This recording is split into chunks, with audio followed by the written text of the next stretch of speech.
Good evening, welcome. I'm Hirsch Perlman, professor and chair of the UCLA Department of Art. It's my pleasure to introduce tonight's speaker, David Wilson. This lecture was made possible through the generous support of the William D. Feldman Family Endowed Lecture Fund.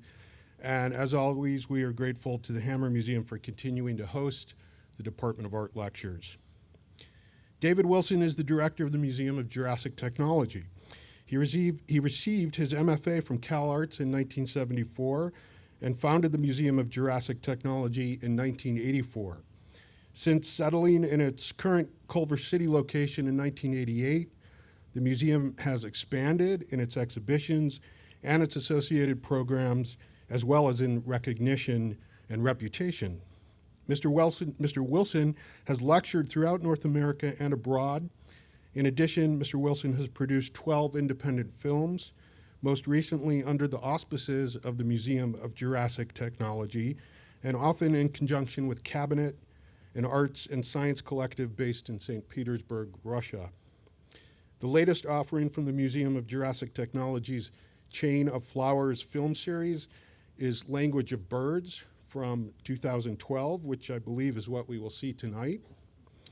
And over the past 2 decades, the museum and Mr. Wilson have been honored through numerous grants and awards, including a MacArthur Foundation Fellowship in 2001.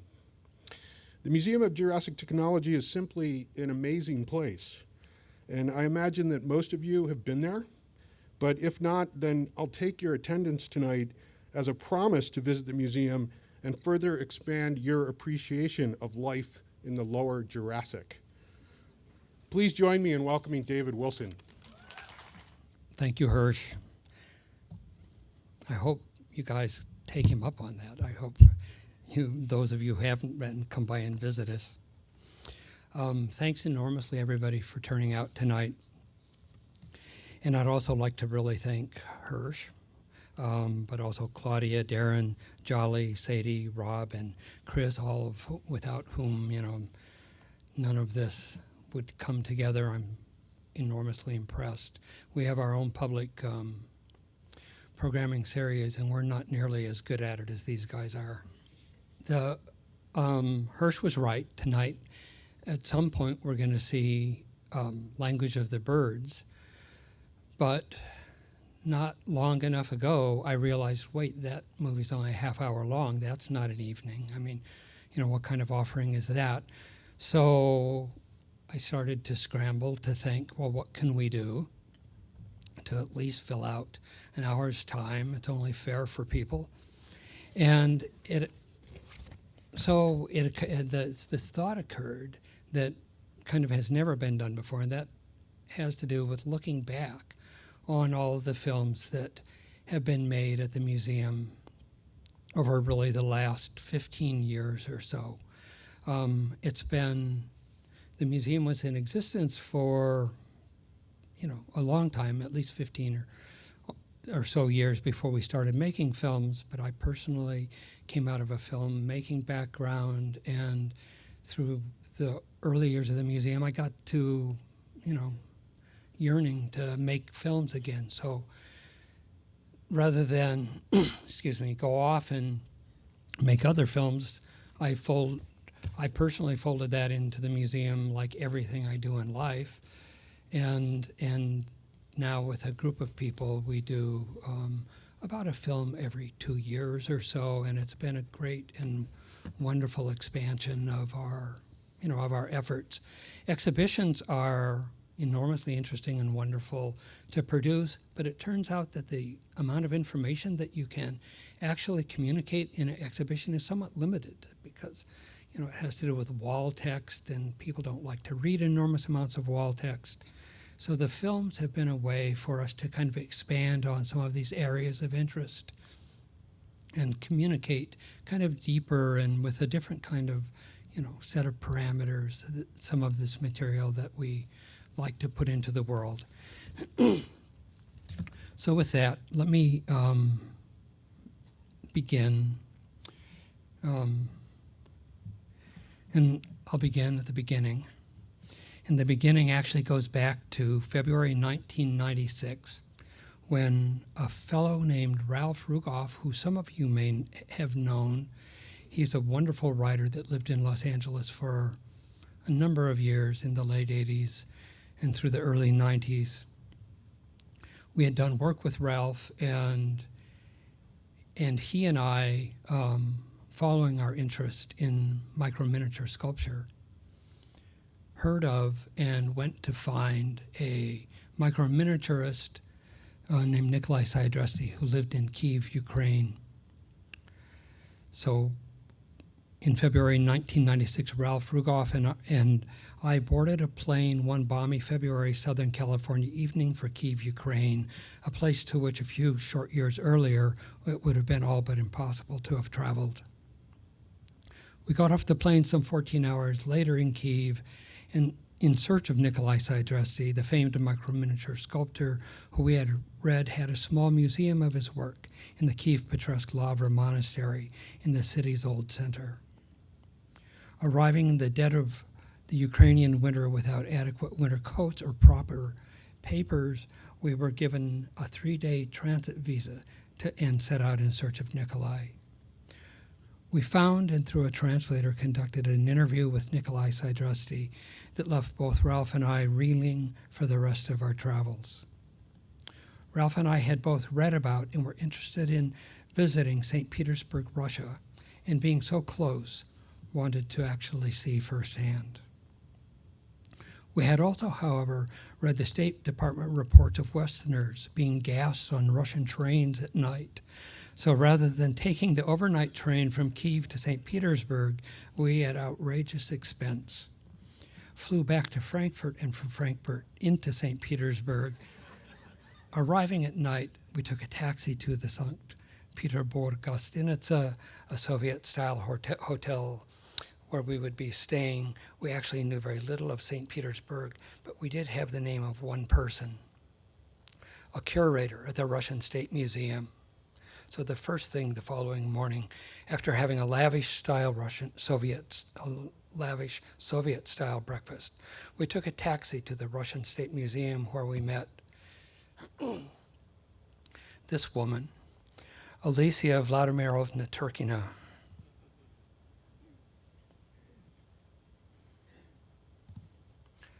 Alicia was a curator of contemporary art at this extensive museum. The Russian State Museum is comprised of, I think, 7 palaces, as well as the chief scientific advisor to the Department of Contemporary Art. Although we did not know it at the time, this meeting would lead to multiple collaborations, including a series of films, collectively entitled A Chain of Flowers. Alicia, with her husband, Victor Mazin, the founding director of St. Petersburg's Freud Dream Museum, and their friend, an artist and motion picture personality known by the name of Africa, founded in 1984, the same year as the founding of our museum, an art science collective that they entitled that has come to be known as Kabinet, with a K, unlike the other Kabinet some of us may know of. It was under the auspices of Kabinet and the MJT Society for the Diffusion of Useful Information that our film production program was undertaken. Although far more difficult in those days, we managed to stay in touch with Victor and Alicia, and in 1999, Victor and Alicia visited Los Angeles, and during their visit, sensing the need to collaborate in some further fashion, we hatched a plan to make a film entitled Lovesha, the Tale of a Cross-Eyed Lefty from Tula and the Steel Flea. So named and taken after a beloved story written by the 19th century writer Nikolai Leskov.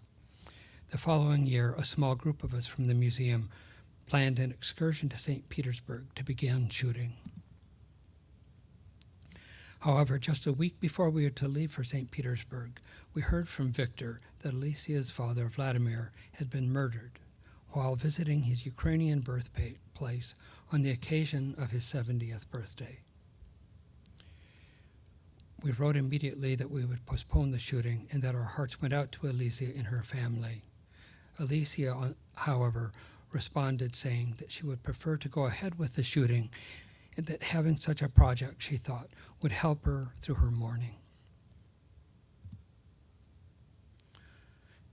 On schedule then, a small group of us arrived in St. Petersburg the following week with a ridiculous amount of equipment in tow in order to begin to shoot the film.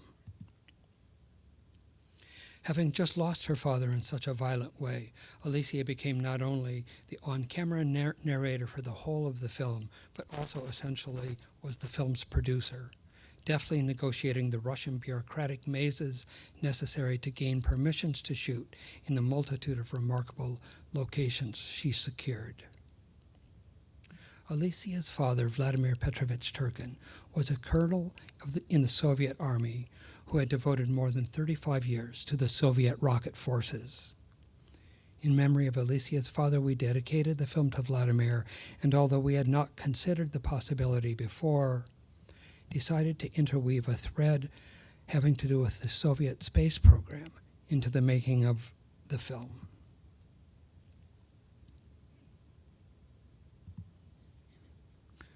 Through Alicia's reputation in the city, we were able to shoot in many of the most important historic landmarks in the city, including Peter Paul Fortress, the heart of the city where all of the czars have been laid to rest, Pavlovsk Palace, built by Tsar Paul I, just outside of the city.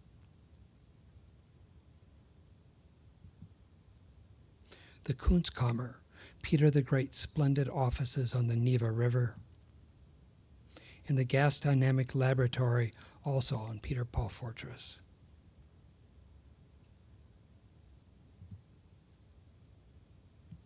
But the retelling of Levsha also took us back to Kiev, and the group of us packed our excessive equipment on the overnight train to Kiev, where we successfully rode to Kiev and back without getting gassed at night in our sleeping compartments.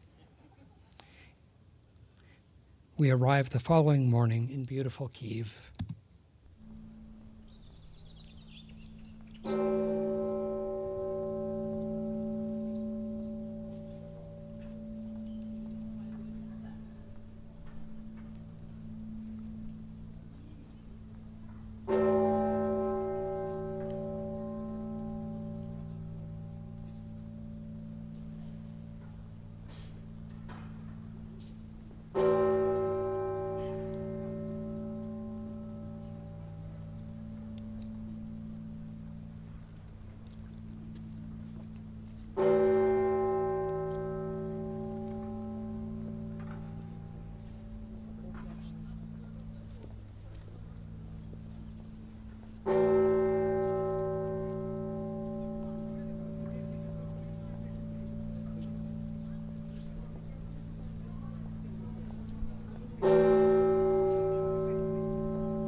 It occurs to me as what we're doing really is, it's like going to the movies in the theater, and these are sort of the trailers or the previews, except for they're not of coming attractions, they're of past attractions. After the completion of Levsha, the thread that had begun as the interweaving of the Soviet space program continued to grow, again through the intervention of Victor and Alicia, who had for some time been interested in a Russian philosophical movement known as Cosmism. This 19th century philosophy, the roots of which are often traced to a Moscow librarian, Nikolai Fedorovich Fedorov, imagined the perfection of humankind through scientific advancement. Alicia and Victor's interest in this movement resonated well with ours, and in 2004, we found ourselves back in St. Petersburg, beginning the second in this trilogy of films, a film known as Obshadillo, or The Common Task.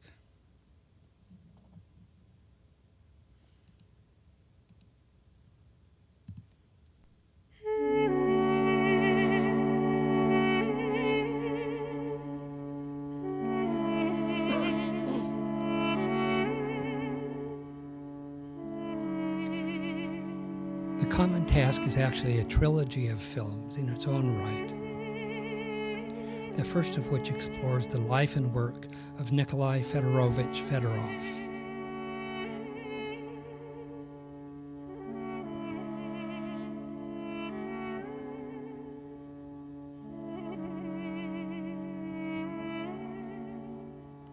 Fedorov, an impoverished school teacher and librarian, understood deeply that the highest of human virtues was brotherliness or kinship amongst mankind. Working as a librarian in the Rumianstev Museum in Moscow during the last decades of the 19th century, Fedorov, a gatekeeper to one of the world's truly great libraries, profoundly influenced many of Russia's greatest late 19th century minds. Minds including those of Leo Tolstoy, Fyodor Dostoevsky, Vladimir Soloviev, and Konstantin Tsiolkovsky.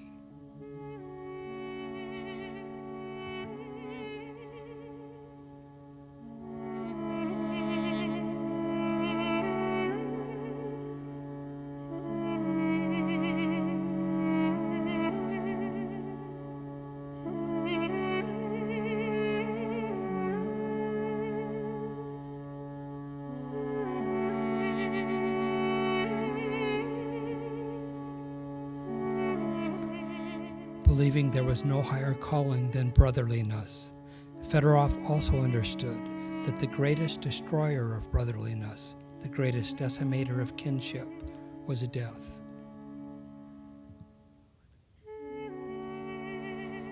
And to that end, Fedorov conceived his great project,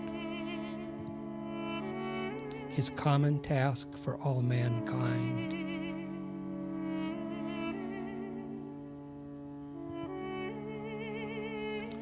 Which was the resurrection and resuscitation of all who have ever lived but are no longer living.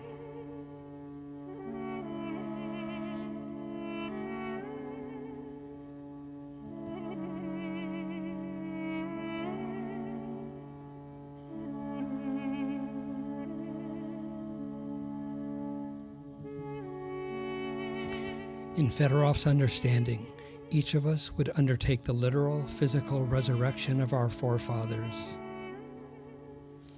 who in turn would resurrect their forefathers back to the first of our kind, until all who have ever lived will be resurrected, whole and perfect, in full body, just as they were at the ends of their lives, to walk and live among us for the whole of time. The second section of Obshadillo concerns itself with another shared interest between Kabinet and the MJT, which is human astronomical yearnings, or more precisely, I guess, the history of astronomy. Here in Los Angeles, we have a history of our own of collaborative projects with the Mount Wilson Observatory above Pasadena.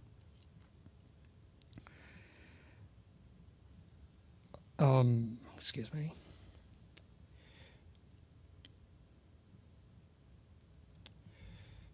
And one of our contacts at Mount Wilson, a wonderful fellow, a solo observer named Larry Webster, hearing that we were traveling to St. Petersburg from time to time, said that the next time we went, we should certainly look at Pulkovo Observatory, which is essentially Mount Wilson's counterpart in Russia. Pulkovo is a mid-19th century observatory, where Mount Wilson is a early to mid-20th century observatory. Pulkovo was essentially a generation before, a mid-19th century observatory on a lone small mountain just south of St. Petersburg. It was considered at its prime, which was really until the advent of Mount Wilson Observatory, it was considered the astronomical capital of the world.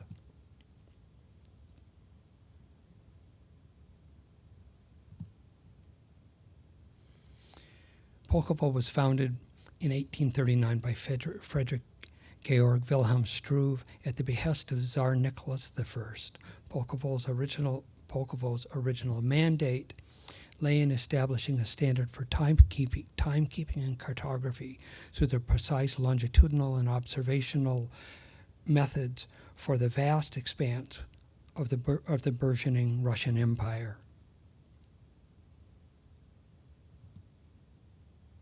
Over the decades, Pulkovo's place in the public eye increased. Unhappily, however, the great fame of Pulkovo has often stemmed not only from its notable scientific activities, but also from the ordeals the observatory and its observers have endured over the years.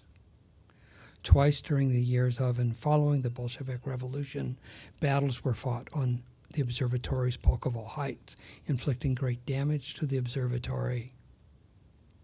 But in 1941, Pulkovo witnessed the most devastating of its trials with the onset of the infamous 900-day siege of Leningrad.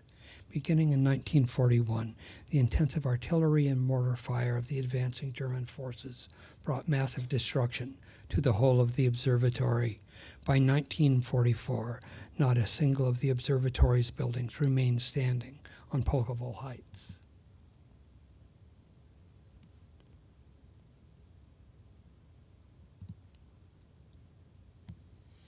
Even today, it's not clearly understood why Stalin ordered the complete and precise historical reconstruction of the observatory at war's end in March 1945. Actually, there would probably have been much better places in the Soviet Union to build an extensive new observatory, but Stalin, I think, was interested in regaining the pre-war glory of Pulkovo. And by May of 1954, an exactly reproduced Pulkovo Observatory was officially reopened.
It's truly a magical place, and we seem not to be able to get enough of it and continue to do collaborative projects both with the observatory and through our friends Victor and Alicia.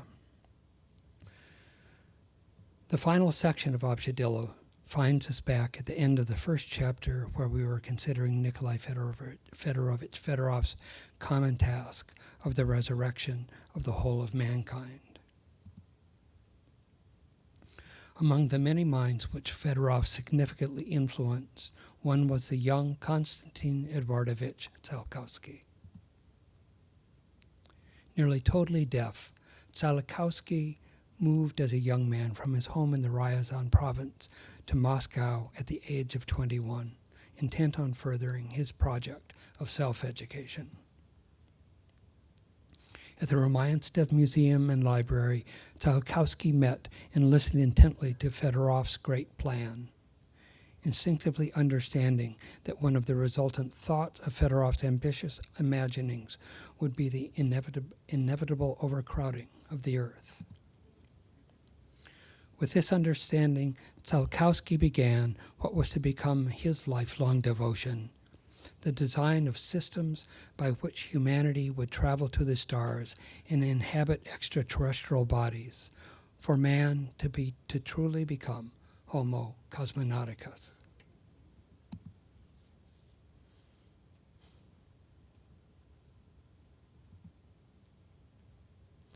Later in life, Tsiolkovsky and his family settled in the town of Kaluga, Kaluga Oblast, where he taught at a religious school for girls while continuing to pursue his elaborate plans to allow humanity to leave the cradle of the planet Earth for the stars. Through a process of self-publication, Tsiolkovsky produced over 500 scientific papers in which he technically pioneered many aspects of what had become standard practices and procedures for human space exploration, including among Tsiolkovsky's original thoughts included solid fuel and multi-stage rockets, space stations, airlocks, spacesuits, as well as many yet unrealized innovations, including permanent extraterrestrial dwellings and the space elevator.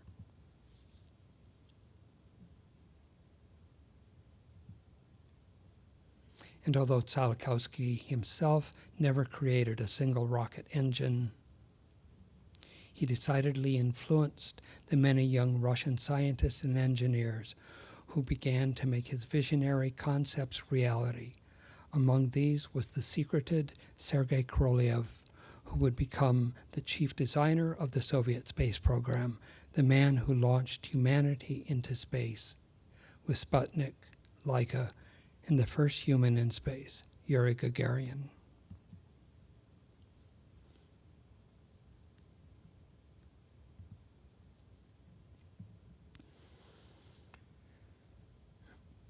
In the way that one thing leads to another, the last film in the original series, when we began The Chain of Flowers, we thought it was going to be limited to 3 films, but after the 3rd film, we weren't ready to stop. But the last film in the original trilogy, Sovietskaya Zatmenia, or The Great Soviet Eclipse, picks up on what we felt, or we came to realize, was somehow the incomplete second section of Obshadillo, the chapter dealing with Pulkovo Observatory. It could be argued that the first 2 films in the trilogy are essentially love letters to the Russian people and Russian culture.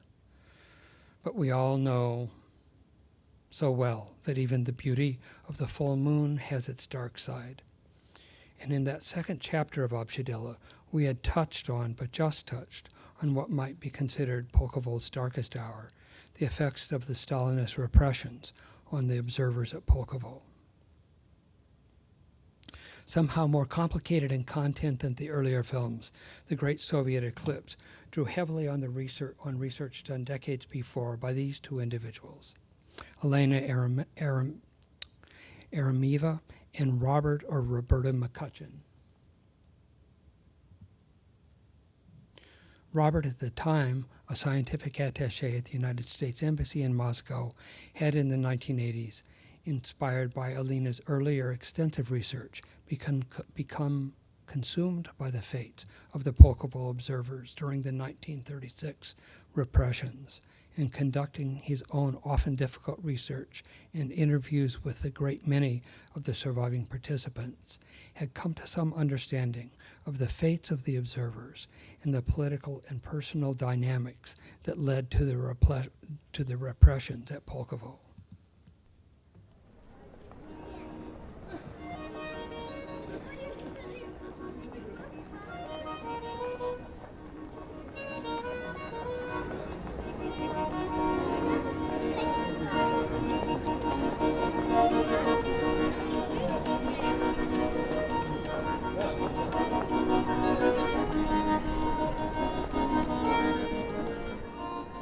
The making of this film took us to such far-flung places as the Crimean Peninsula and Uzbekistan, both of which figured into the complicated tale of the unwindings that led to the demise of 12 of the brightest young observers and astrophysicists at Pulkovo Observatory in the years of the worst Stalinist repressions.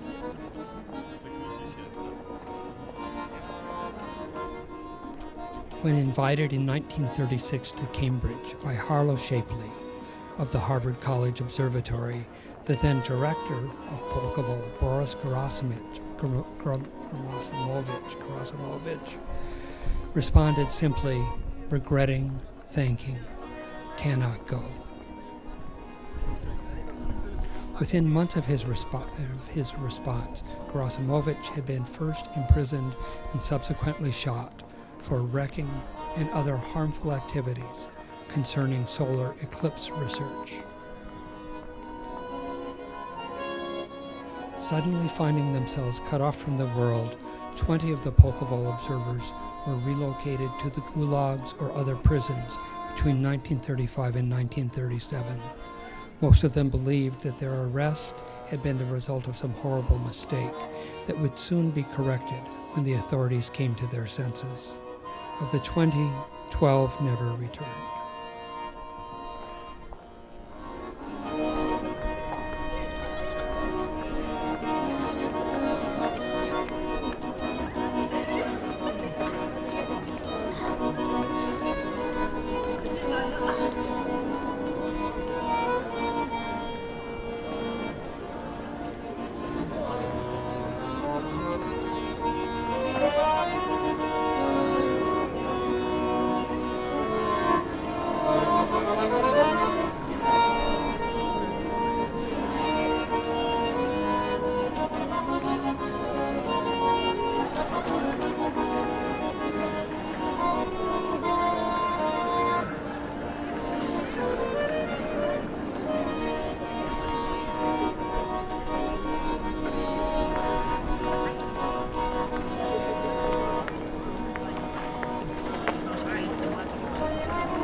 In 2008, there was a war between Russia and Georgia, and the beautiful southern reaches of what had once been the Russian Empire and later the Soviet Union was suddenly, if appropriately, a distinctly separate entity. Primarily through Nana Chechwa, the museum has ties to the world of Georgian people and culture easily as strong as our ties to the Russian people and culture through Alicia and Victor. And as it turns out, though sharing a cultural core of orthodoxy, the two peoples in many important respects are profoundly different from one another. Accordingly, our solution was to travel to Georgia to make another film. The following year, not a small group of people from the greater museum family traveled to Georgia for a shooting expedition. In retrospect, our great mistake was that we chose to travel into Russia through the Domodedovo airport in Moscow rather than arriving at the perhaps more accommodating Pulkovo airport in St. Petersburg. For immediately on landing in Moscow, it became apparent that even though we had carefully procured all of the necessary paperwork for importing the 5 paintings and the cinema equipment we were to use in Georgia, there was a problem. I think I skipped mentioning that we were taking with us at that time a series of our space dog paintings, which we were taking to the Space Museum in St. Petersburg for an exhibition there. It became clear there was a problem. Our carnet, the paperwork, needed 2 stamps from the Los Angeles airport, not just the 1 stamp we had received on leaving. And as a result, all of the paintings and our camera equipment were immediately sealed with wire cables, lead stamped and carted away. We tried every approach possible to negotiate the release of the paintings and equipment, including the involvement of the U.S. Embassy in Moscow, but to no avail. Our unanticipated week stay in Moscow, however, yielded unexpected benefits, not the least of which was the time to visit at leisure the recently renovated and reopened Moscow Memorial Museum of Cosmonautics,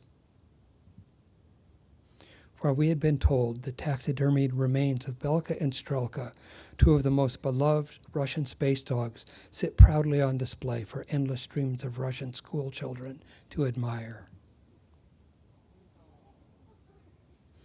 The first one was Strelka. This is Belka. It's Belka again. And Strelka.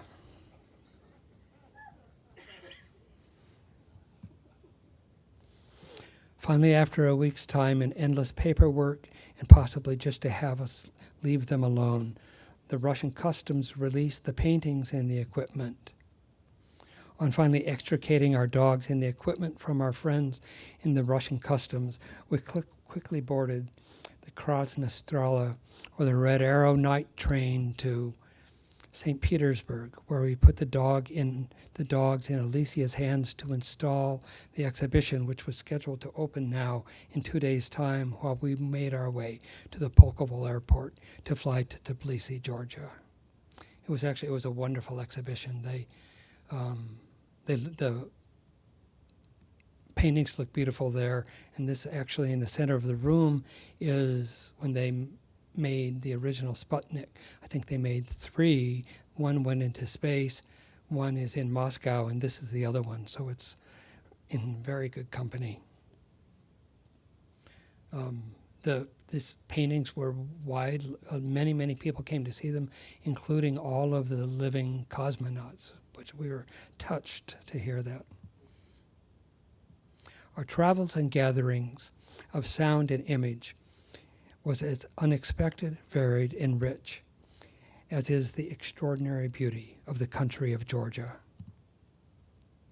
In addition, everywhere we traveled, we were treated with endless and overwhelming hospitality and generosity.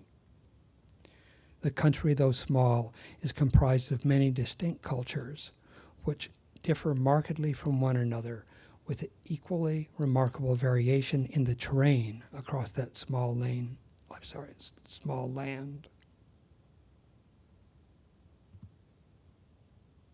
A variation that spans, for example, from 15,000-foot mountain peaks to the beautiful Black Sea coast in less than 100 miles as the crow flies. Travel between the regions is often quite difficult due to the condition of the roads, and as a result, the regions remain often remote from one another. Through the generosity of our hosts, we are allowed to shoot in places as sacred and important as the National Treasury and the Gory Stalin Museum. In the end, the film we made was entitled The Book of Wisdom and Lies. Taken from a late 17th and early 18th century text of the same name, the Book of Wisdom and Lies was gathered and written by the beloved Georgian man of letters, Sultan Saba Orbiliani, for the then Prince Vakhtang, who instructed the boy on the strange ways of mankind.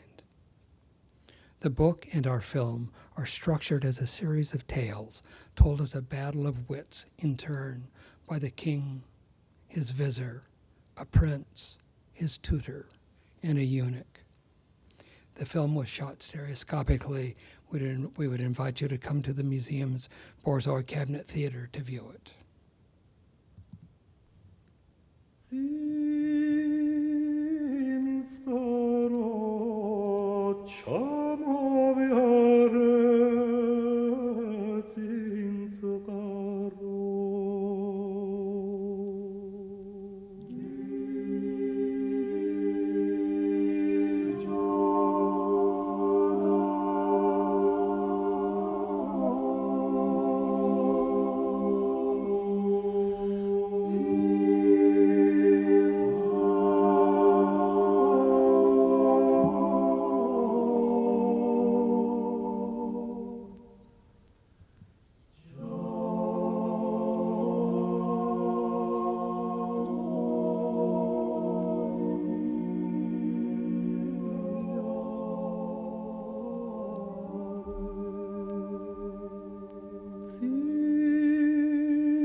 Actually, a few of us were in the shop one day 3 years ago or more, and we're playing that piece by Hamlet Ganashvili, and it just occurred to us, we've got to go to and make a film in Georgia, so that's where that music came from. It's just gorgeous.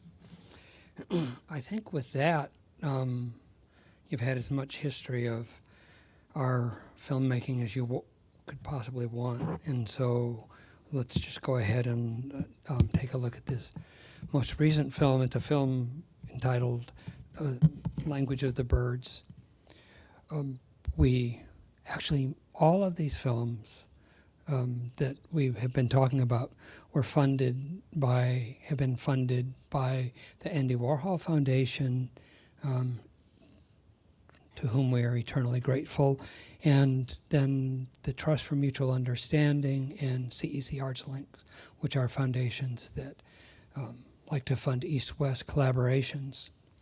But 2 years ago, we applied again to the Andy Warhol Foundation to go make another film in that part of the world, and they flat out turned us down.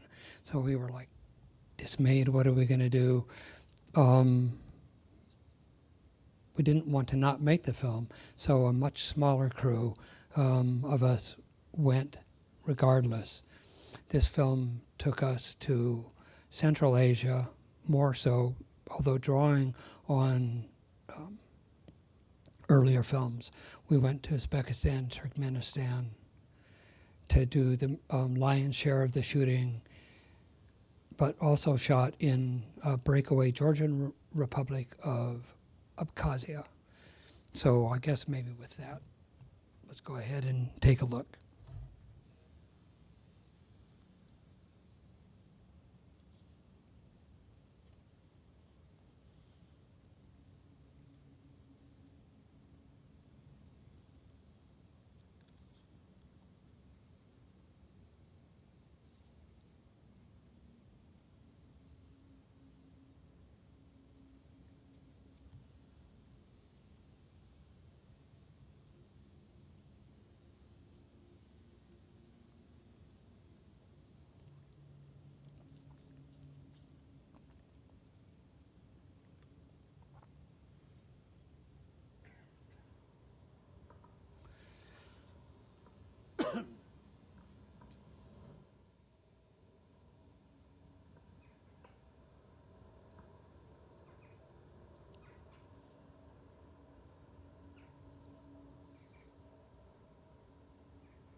In this half light of dawn,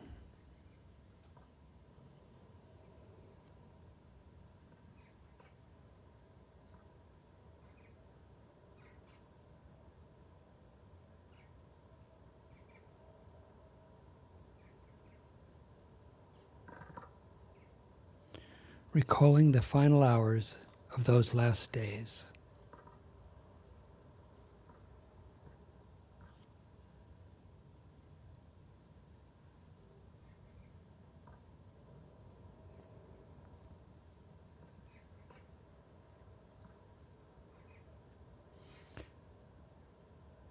It is clear, if still inexplicable,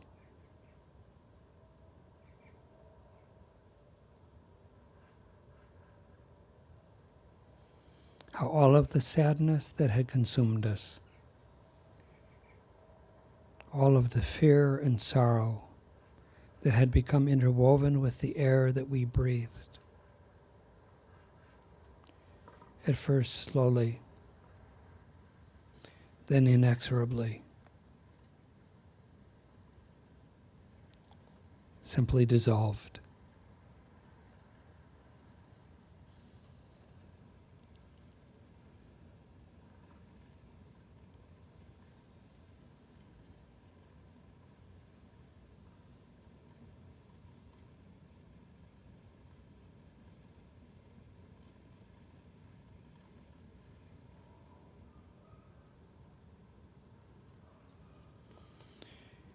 Even in the days before the Armada began to appear on our horizons,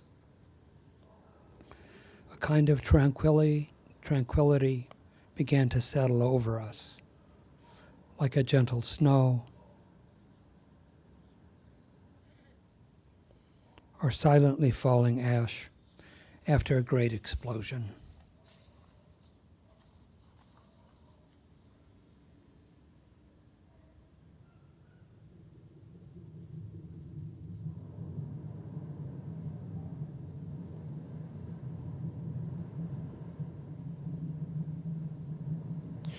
Then slowly deliberately, there were the ships. At first, just one or a few.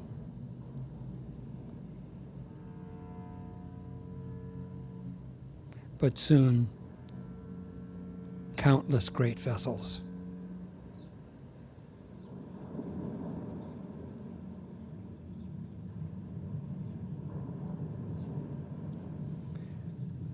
Our diaspora had begun.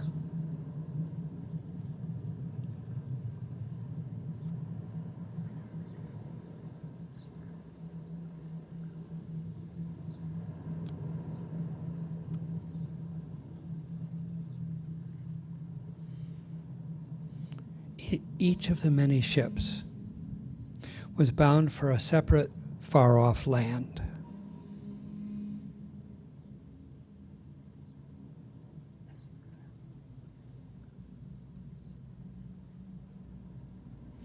No two would in the end arrive at the same port.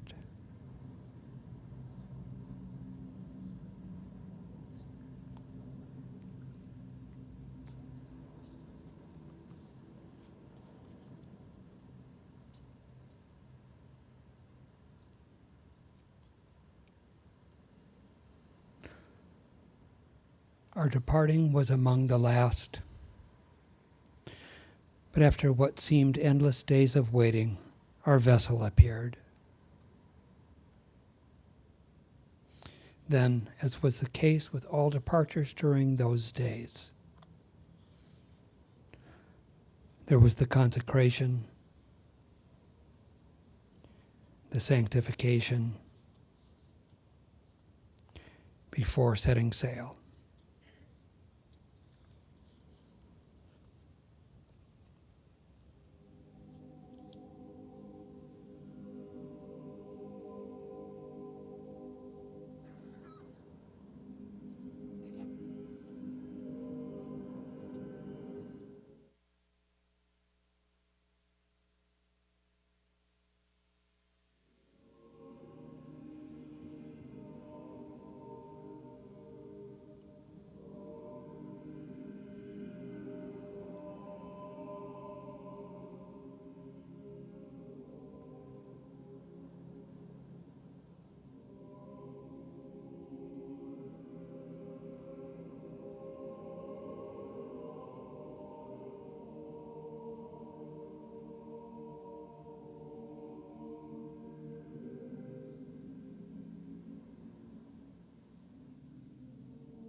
To be sure, there was an urgency in the embarkation.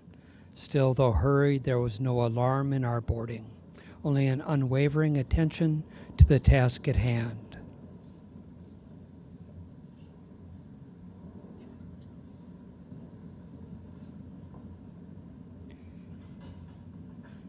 As if we understood that ours was a minor part in a far greater account.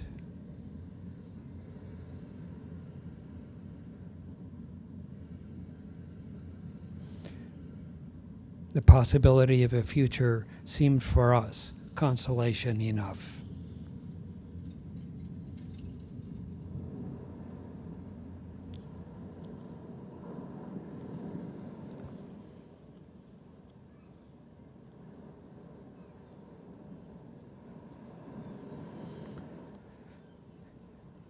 Our passage was long-lasting and beyond imagining, with fish that flew, birds that swam, and great sea creatures that shepherded our crossing.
Then, as if waking from a weeks-long dream-filled sleep, we arrived at our allotted land.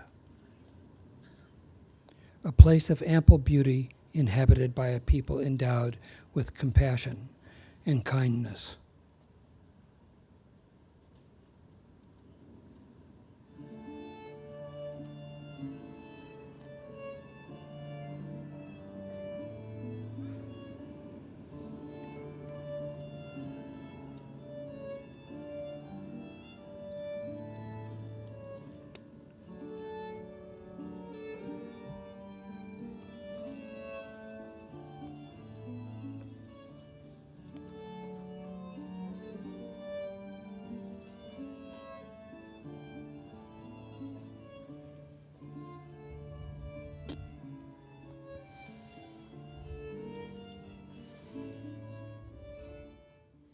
And while there seemed no particular welcoming for our small party,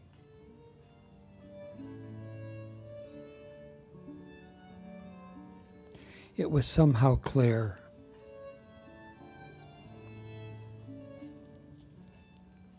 that we were certainly welcome.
Although in the end, it was surely the inhabitants that formed our true understanding of the new land.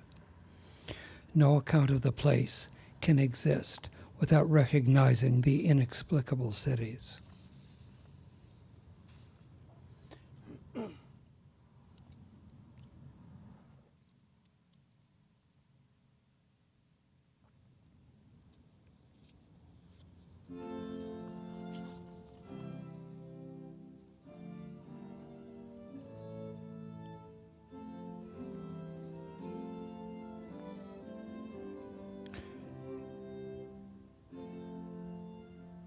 Towering centers of white marble that appeared to have been placed as if by an external force, whole and complete, on the land.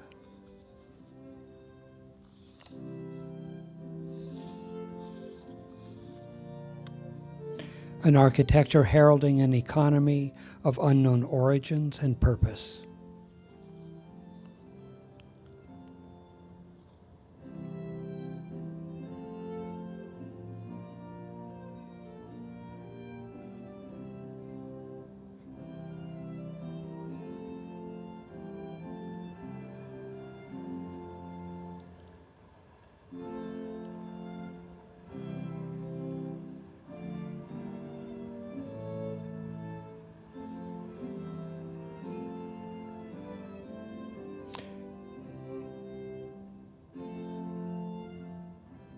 Still, for all the grandeur these polished cities imposed, the monuments, the buildings, the streets of these metropolises were improbably without occupants.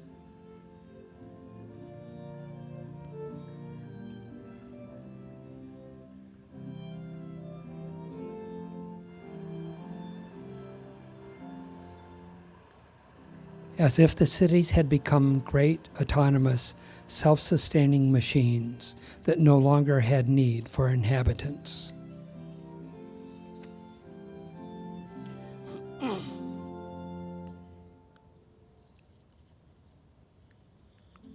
The people of the land, instead, seem to reside in the peripheries, outlying regions of the land still laced with the architecture of centuries and millennia past.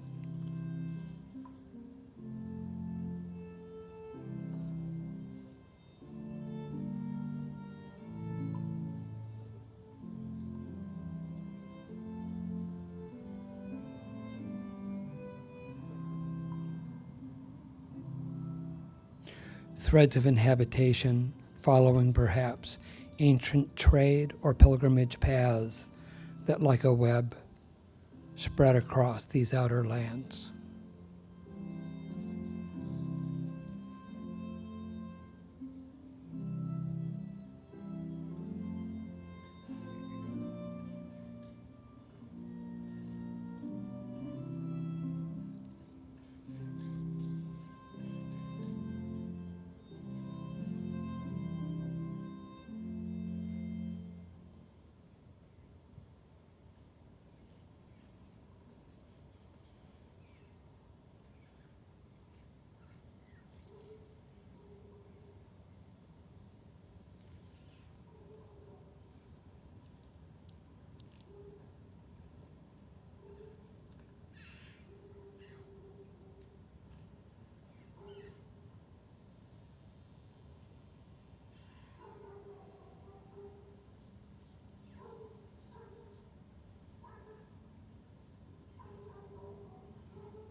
Excepting perhaps the aged, the infirm, and the very young, the lives of the people of this new land appeared to be integrally and inextricably interlaced with industry.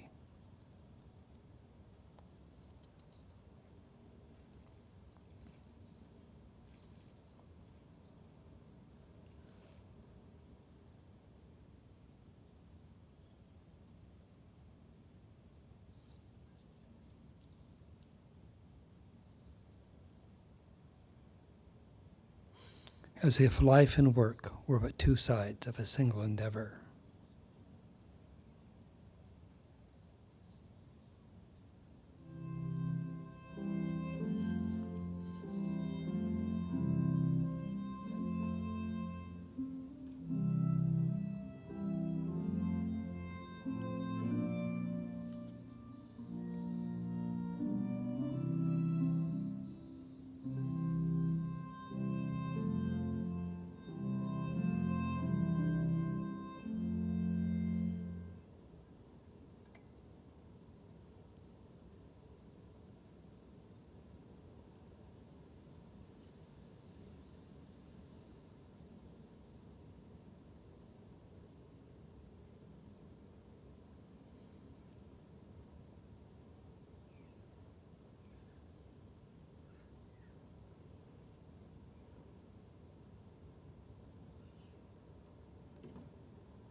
in the way it becomes necessary to understand the customs and traditions of a land. We soon came to appreciate that these people who had so generously accepted us often spoke not in the manner of direct speech, but instead through the use of wisely chosen images or the intricate telling of tales.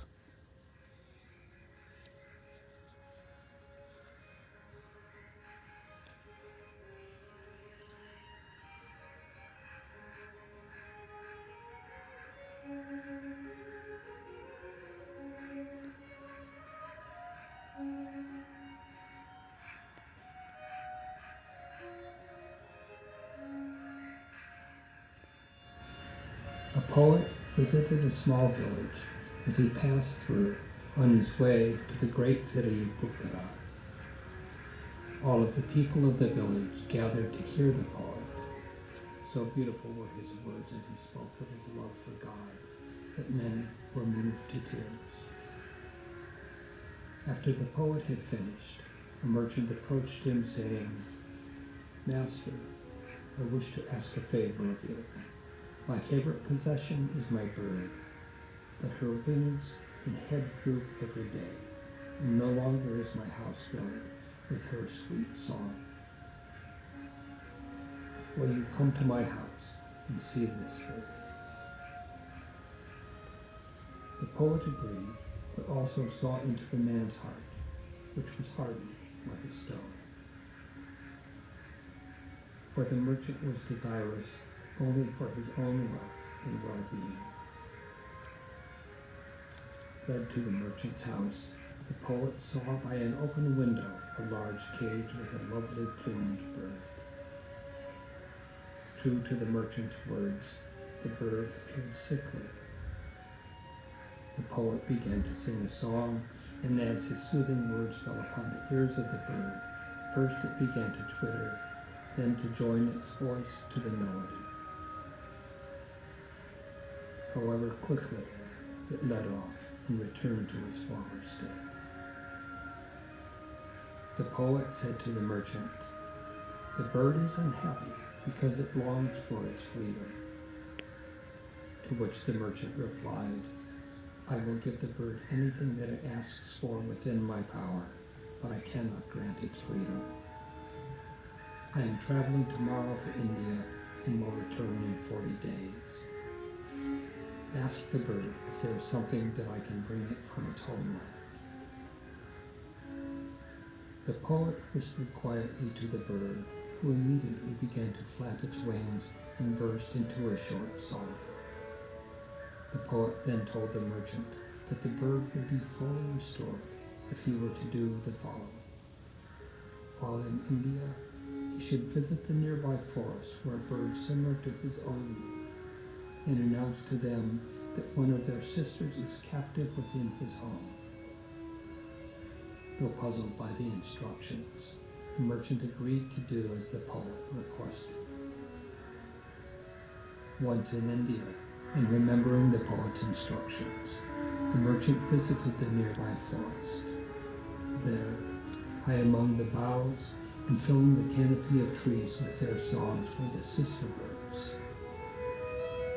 In a loud voice, the merchant announced, "One of your sisters lives captive in a cage at my home."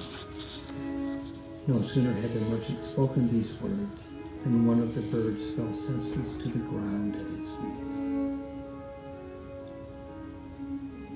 Shaken by the sight of the bird's sudden death, he returned home to his village and entered his house, where he was dismayed to see that his bird was still ill. "What is this?" he exclaimed. "I have followed the poet's instructions." The merchant approached the cage and, speaking softly to the bird, told it of the sad news and misfortune that he had encountered in the forest. As soon as his words were spoken, the bird fell to the cage floor. Aghast, the merchant exclaimed, "What misfortune is this? Now my bird is dead as well." Sorrowfully, he plucked up the dead bird from the cage and placed it on the windowsill, The bird at once, however, revived, flew out the window, and perched on a branch far out of the reach of the merchant. Then, through the power bestowed by the poet, either on the heart of the man or upon the tongue of the bird, it began to speak, and the merchant understood. You brought not sad news to me, but the way to my freedom, said the bird. O man, may your heart also be set free to fly from its cage before it perishes in its captivity. Having spoken these words, the bird flew away.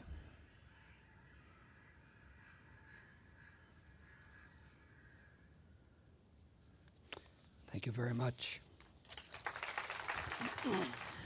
What was behind the decision to narrate from the podium for most of the film, but then actually be in the film for a portion? You want like the true answer, or like a poetic answer, or the?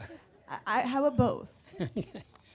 Our concern, my concern, or all of our concerns, was that section of text is long, and there are literally no cues other than watching the exact positioning of the crows flying around the Ferris wheel, which we thought it would be, and it's very easy to get off cue, and it's a nightmare to then throw the timing off. And so we thought, well, maybe we'll just have it, let that be read. But then I somehow personally liked it better, the thought of like going to that recorded narration and then coming back at the end to like a live narration as the bird revives. Does that make any sense?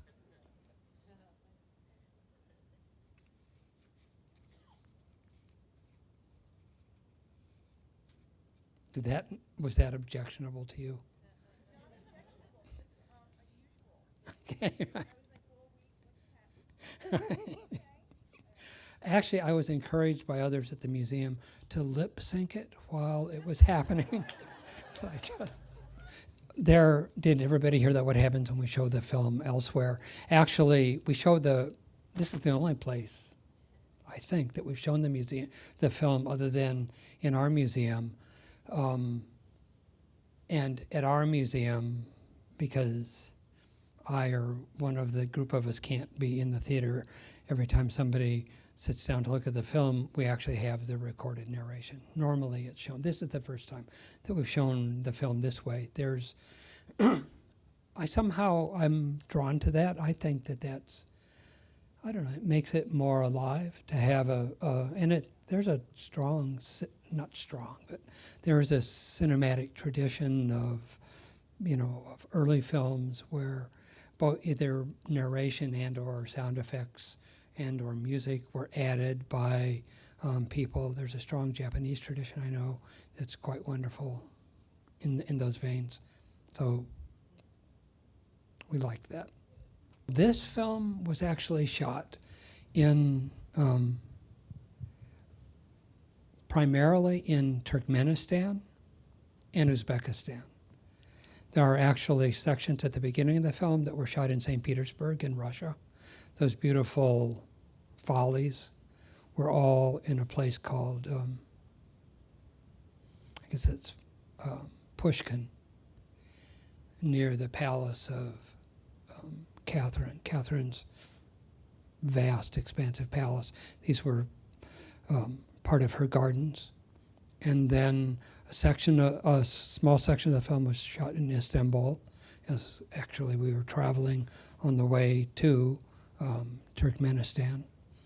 And then a bit shot in Abkhazia, which is one of the breakaway republics that is contested between Georgia and Russia, over which a couple of wars have been fought in the last 15 years, 20 years.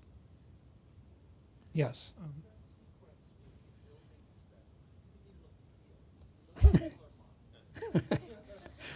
Thank you for asking.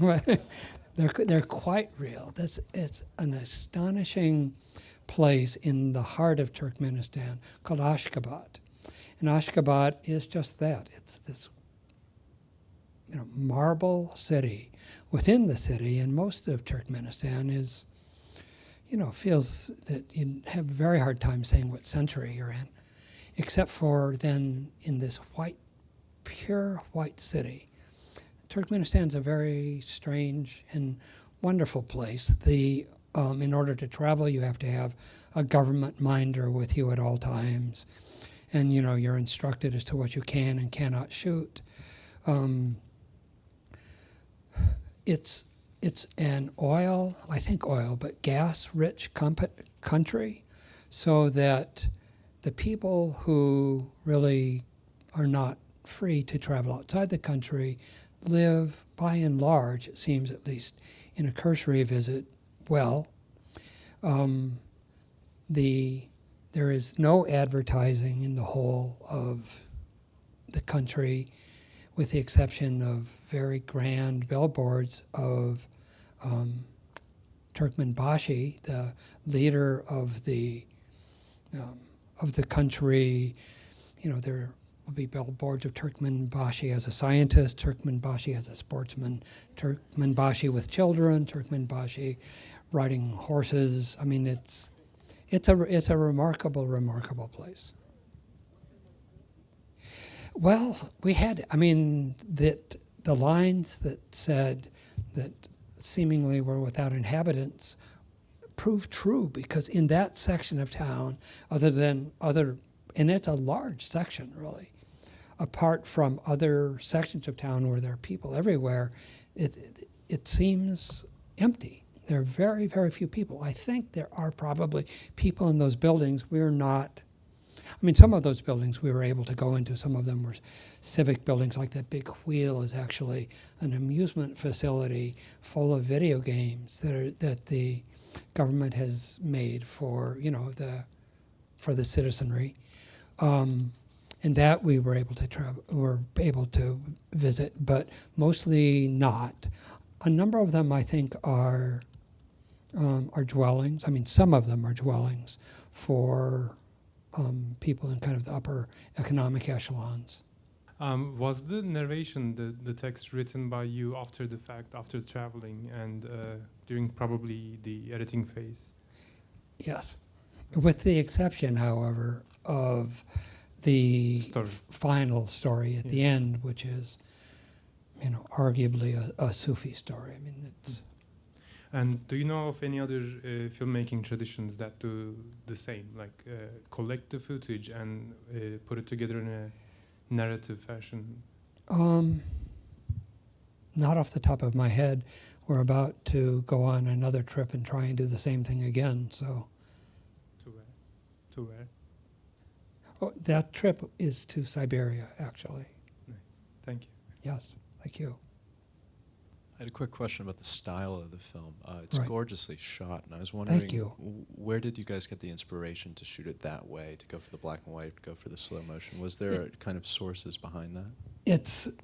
That's been evolutionary. You couldn't tell so much because we weren't showing film of the other, or any moving images from the other films, but since about the third film, we've been drawn to this strange form of shooting at slow frame rates, which are actually, a lot of this film was shot at 4 and 6 frames per second, as opposed to the 24 frames a second, which is normal for cinema shooting. And then at the editing process, the film is expanded out again to its more or less original length, which gives it that kind of smeary, sometimes ghost-like quality. The black and white, actually, almost the entirety of this film was shot in infrared. Infrared is a way of shooting that's been in existence since really the dawn of photography. That where the film or the sensor is recording a great deal of is being excited primarily by the infrared, and so colors, very few colors come through. The foliage of trees turns white, and those wonderful women doing that process called Suzanne, there's this quality of darkness to their eyes that's very kind of unusual, but to us interesting. And I mean, is that most everything that you are thinking of in terms of the style? Nothing that comes to mind right off. I mean, really, it's been, like I say, evolutionary. We started shooting slow frame rates quite a while ago. We shot in the Book of Wisdom and Lies, the film we did shoot in Georgia. We shot some of that in infrared and like that, so we thought that this time we'd try and do an entire film in infrared, but we probably won't necessarily do that again right away. Anything else? Yeah, I was intrigued by your use of the word industry. At the same time, we were observing women placidly or embroidering or whatever it was they were doing. It's a form of embroidery. It's called Suzani. And I thought, well, industry seemed to be more associated with the activities of men. And there were no men. I mean, there were two men at the landing party, and otherwise I don't recall seeing any. At the that event where the women practiced that rolling down the hill. I don't know what else to call it. That's what I meant. Yeah, right. Yeah, there were a couple of men there. The I think probably a reason that happened. I mean, I'm sure in the tons and tons of footage that we have, there are probably a great many men photographed as well. But in Turkmenistan especially, the women wear this beautiful traditional, all women wear this beautiful traditional clothing, not just for special occasions, but for, absolute everyday wear, where the men wear essentially Western clothing. And with the exception then, at a mosque, if you recall, there were some Baluch men and others, and they were not wearing traditional clothing. They were really wearing, they were wearing traditional clothing. They were not wearing Western clothing. And I think really it was probably based mostly on that we ended up feeling that we wanted to use, the women who just are, exquisite in in this traditional clothing. The use of industry, I don't know. I mean, it felt right. They're certainly industrious. Thank you so much for sharing your work and stories with us. Truly, truly remarkable. Thank Can you speak a little bit about the work that you're doing in the future? You mentioned going to Siberia or other projects perhaps happening at the museum. Well, the museum is, as I guess a group of maybe 10 of us that all have different projects afoot at any given time. Normally, I don't know if you're familiar with us or have followed us for any particular length of time, but things change very slowly in our institution. Normally, on a good year, we'll be able to install one new kind of major project. We typically are able to do one major project a year at best. We have afoot now this film that we're really preparing to go shoot in Siberia, and then an exhibition that is a long-standing exhibition, something that we've wanted to do for almost 25 years, that we're that we're just in the very early research stages of.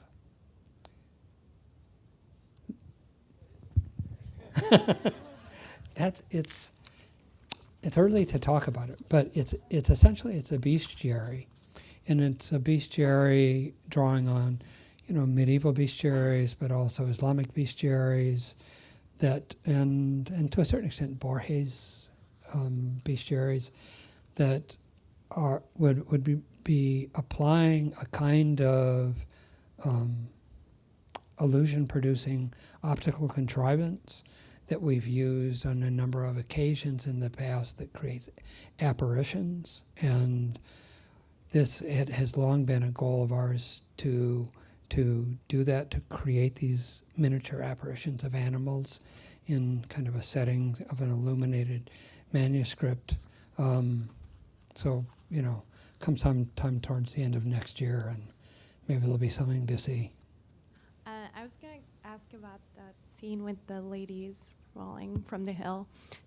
I assume they weren't filmed a lot in their lives, but they looked very comfortable in front of you. Like, did you spend time with them before shooting the scene? And then the other question is about the cradles. What were they doing there? Yeah, those are actually contiguous activities, and it's a place that we had heard of in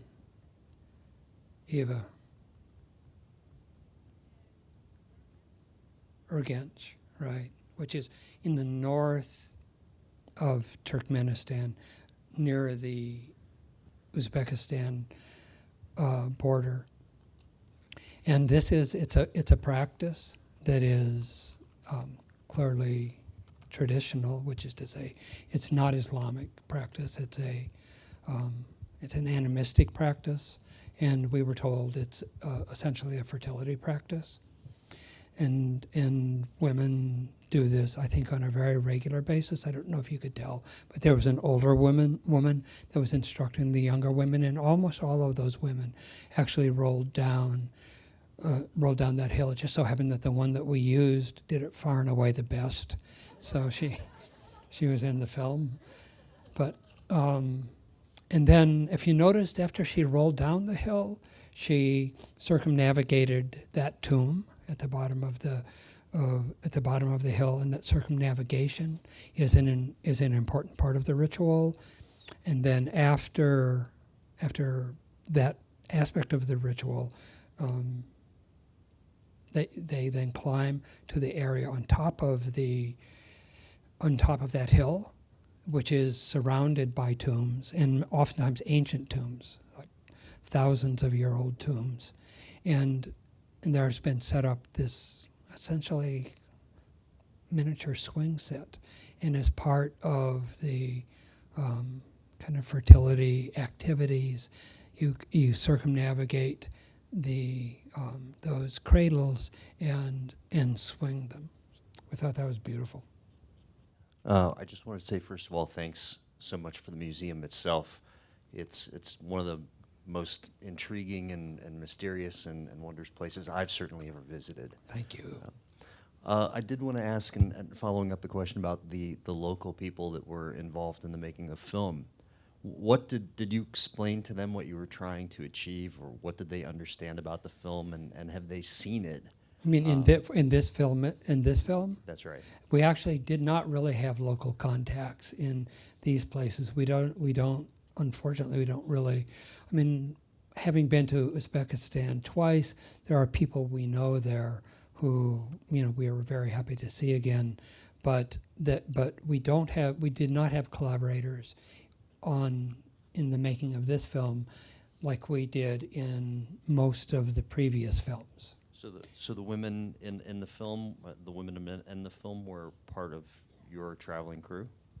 No, definitely not. No, the women in the film are all Turkmeni women, and I mean, and they were actually wonderfully relaxed in our presence, and absolutely comfortable with being photographed. But we had made kind of extensive contact with them before we climbed that hill, and they were they were there as kind of a holiday, but this very special holiday for this practice, this fertility practice. And so they were, spirits were high, and they were very embracing of us. And down below, we all took pictures in various combinations with, which happens in that part of the world quite a bit, with one another, with all of us in various possible combinations. And then, so, in that way, we had come to know them so that they were quite comfortable with us by the time they went up and actually went through that ritual. For those of us who are currently unfamiliar with the museum, I'm wondering if you could talk about the concept of Jurassic Technology, a little bit, and how perhaps it's evidenced in your films. I think the short answer to that is please come for a visit. We actually really try not so much to talk about the concept as if there were a concept. I think maybe that's giving us more credit than we deserve. But we think that our institution and the exhibits are different for different people.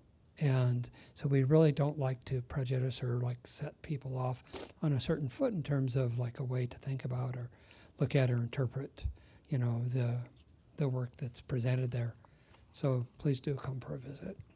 And the relation to the films, I think, is there is a definite relation. We have a number of exhibits that have dealt in the past with the roots of the Russian space program. We've just recently opened a year ago now, and for us that's recent, a quite elaborate exhibit on that fellow Konstantin Tsiolkovsky that exhibits his notebooks for kind of maybe the first time in the world.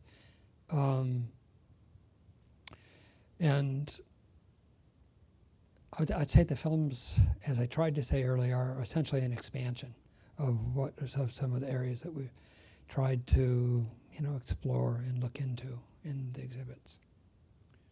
I'm wondering about the message that you intend to transmit to the audience in the following sense. The film was fascinating. Thank you. But had I just left at the end of the film, I would have a very different context for it than I have having sat through this question and answer session. How does that differ? Well, because I would have had to make up whatever context to put it in. I didn't know where it was, who the people were, anything about what you were doing. I just had that visual imagery. And in since the film was over in this discussion, you've told us a lot more about it. And so those are two very different messages that an audience is going to walk away from depending on whether they have just the film or the film plus this additional context. And I just wondered what your intention was in terms of future audiences for it. I think actually we're much more interested in what your unmediated reaction to the film is than anything that may be informed by, what we've talked about since. I think that, I think is true for most of, the work we do at the museum. We try and not be didactic or instructive, and are more interested, I think, in presenting to people material that can conceivably be interpreted in multiple ways, not just a single way. And there is no right way to interpret it, but because we think that way of presenting things is essentially more generous to the viewer, to the visitor, in that it allows that person to participate from a place in themselves that you're not able to participate from if in fact you're being told too much about what it is that you're seeing. Does that help?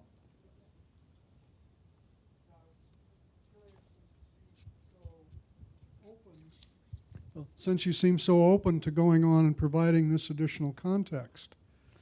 This is the first time that I can recall since this film was made that I've ever done this. I think among just individuals, sometimes people will ask and I'll talk to them at the museum, but this is really, unless I am forgetting something, I think this is the first broad public screening of this film. Outside of the context of the museum, where actually many, many people see it. There are like 20-some thousand visitors a year. Probably not all of them sit through the whole of the film like you folks so patiently did, but you know, a lot of people see the film and they're seeing it really without any context whatsoever. I really enjoyed the part of the film where the guys are singing the chorus, and then he gets on his cell phone. Could you talk about who those guys are and what they were singing? Even though this film was less involved with our good friends from Kabinet, before I met up with the others with whom this film was really made, I visited alone St. Petersburg, again, just mostly to take the pulse of, you know, what's going on in Russia and have contact with Alicia and Victor. And Alicia and I went out one afternoon to Pushkin and shot all those follies and the like. And as part of that, it was pouring rain, and we went inside this one folly where these gentlemen had just finished singing for a group of visitors, because Pavlovsk is visited by many, many people. And Alicia, being the good producer that she is, says, "Oh, this is a shame. Mr. Wilson, who is, you know, the director of blah, blah, blah, blah, blah, and blah, blah, blah, blah, blah, blah." And they said, "Oh, we would be happy to perform for him." and they did, and just beautifully, really, so beautifully.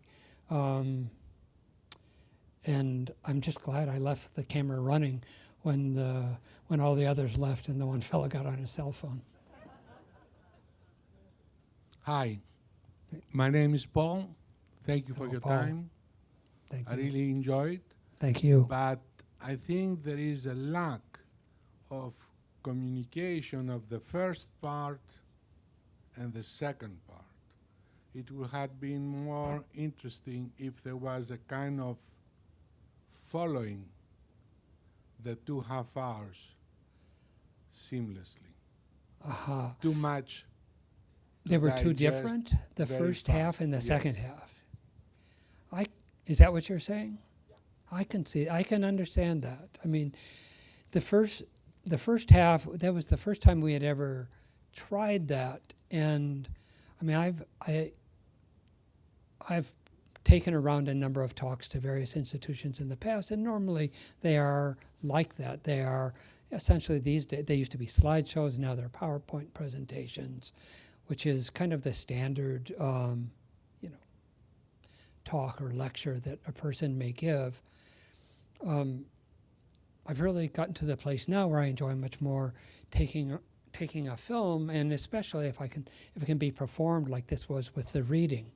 But somehow we became interested in this idea. I mean, it grew out of, well, why don't we just say a few things about the other films before we show this, our most recent film, and then that just kind of mushroomed out of control to the place where we have, those little tales. And I don't really have any idea how successful that is or isn't,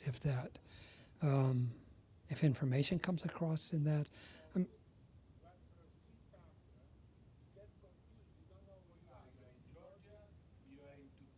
Yeah, well, yeah, were many places. It's true. Yeah. Sorry? Thank you. Thank you. I was just wondering where one could see the other films, if it's possible. All of the films are available essentially on request at the museum. Most recently, we've been showing this film at the museum regularly, every kind of 45 minutes. And we have a small theater. It's called the Borzoi Kabinet Theater. It really only seats 14 people, but that's about a good size for us. And we've been screening Language of the Birds mostly, but we're about to start again, because it took the technical equipment to do this, to screen Language of the Birds, plus the previous film, which was The Book of Wisdom and Lies. That film is in 3D, and so it takes a bit of a different setup, but I think we're pretty much set up now, so we'll be showing those too. We still love very much the first three films that we made, And I mean, they are available on DVD in our gift shop, but actually we prefer people see them at the museum. So anytime you want to see anything, just come and ask Nana, who's in the tea room, and she'll arrange to put the right film on for you. If this is too technical, feel free not to answer. But when you're reconforming the footage, the 4 or 6 frame per second footage into the 24, Right. are you applying any frame blending, or are you doing any delays on the timeline? There's no delay. It was the thought or the knowledge to do this came from, in years gone by, I would work on an Oxbury animation stand, and there was a way to do what were called rolling dissolves. This is, sorry for everybody, this will be quick. But in a rolling dissolve was you would do, with animation, you would do 4 frames of every piece of cell art in 4 passes, each at 25% exposure, and stagger it by 1 frame for each, so that it made this very beautiful kind of flowing together of what otherwise would be very jerky kind of motion. And essentially that's what we're doing here. We're stacking up, I mean, I could talk to you afterwards if you want, but stacking up and staggering 4 iterations of the shot, and playing or printing each of those at 25%. Sure. Would you want to talk a little bit about the revision process as far as the footage that maybe you didn't show and why you chose? No, I mean... You mean how the editorial choices? Well, in the discussion that we've kind of had from other questions where people said, if I had left, I would have had a very different interpretation. Right. How did you choose or try to come to a place where, you know, you were allowing this open interpretation? Like, did you show it to a group or a cabinet of people? I'm not 100% sure I understand, but it's what, so you mean why on earth are we here doing this? Or...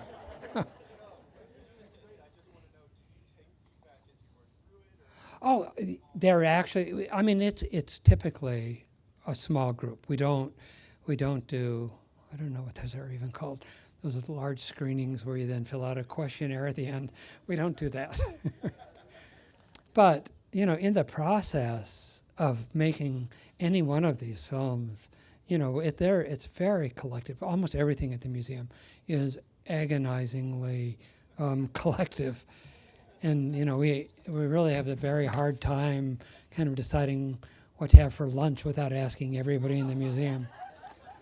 But so many times in the process of making a film, I mean, you always have to get to a place because, you know, I was doing the editorial on this pretty much, you know, on my own, the picture, and then with enormous amount of help with the sound. But you get it to a place. I mean, you know how that is. And then you just want as much feedback. But normally it's from our contained community of people at the museum. My daughter is the worst imaginable critic. Oh, well, thank you all enormously.